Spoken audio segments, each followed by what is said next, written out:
નમસ્કાર, શો ટાઈમમાં આપનું સ્વાગત છે. ભાવનગર ખાતે ભાવનગર શહેર અને જિલ્લા કોંગ્રેસનું સ્નેહ મિલન અને સંગઠન સંકલ્પ મહાસંમેલન યોજાયું હતું. મનીષાબેન કમલેશભાઈ ગોહિલ, કિશનભાઈ બળવંતભાઈ મેર, જતીનબેન અલીભાઈ રાઠોડ, હેતલબા અશ્વિનસિંહ. ભાવનગરના ચિત્રા વિસ્તારમાં આવેલ ઓમ પાર્ટી પ્લોટ ખાતે યોજાયેલ કાર્યક્રમમાં રાજ્યસભાના સાંસદ શક્તિસિંહ ગોહિલ સહિતના કોંગ્રેસના આગેવાનો ઉપસ્થિત રહ્યા હતા. બેન મોહનભાઈ વાળા, મુમતાજબેન ઇલિયાસભાઈ શેખ, રાકેશભાઈ લાલજીભાઈ પરમાર, રેખાબેન હરેશભાઈ સરદારા, સાગરભાઈ પ્રેરણા સભા પૂર્વ પ્રમુખ ગુજરાત પ્રદેશ કોંગ્રેસ સમિતિ.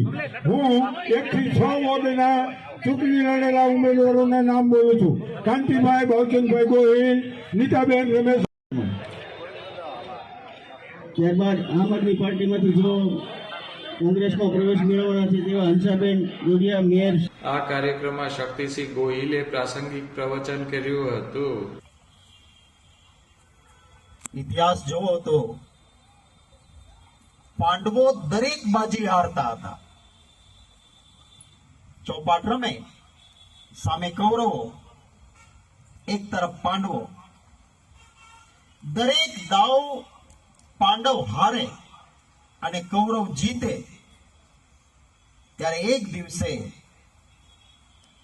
ભીમે ધર્મરાજાને, યુધિષ્ઠિરને પૂછ્યું કે તમે નીતિમત્તાની વાત કરો છો, સિદ્ધાંતની વાત કરો છો, આ શકુની એ ચાલ કરે, દુર્યોધન અને શકુનીની જોડી નીતિમત્તાને નેવે મૂકીને દાવપેચ કરે અને આપણે હાર્યા જ કરીએ તો આ નીતિમત્તાને સિદ્ધાંત શું કામના? આ કાર્યક્રમમાં કોંગ્રેસના આગેવાનો અને કાર્યકરો મોટી સંખ્યામાં હાજર રહ્યા હતા.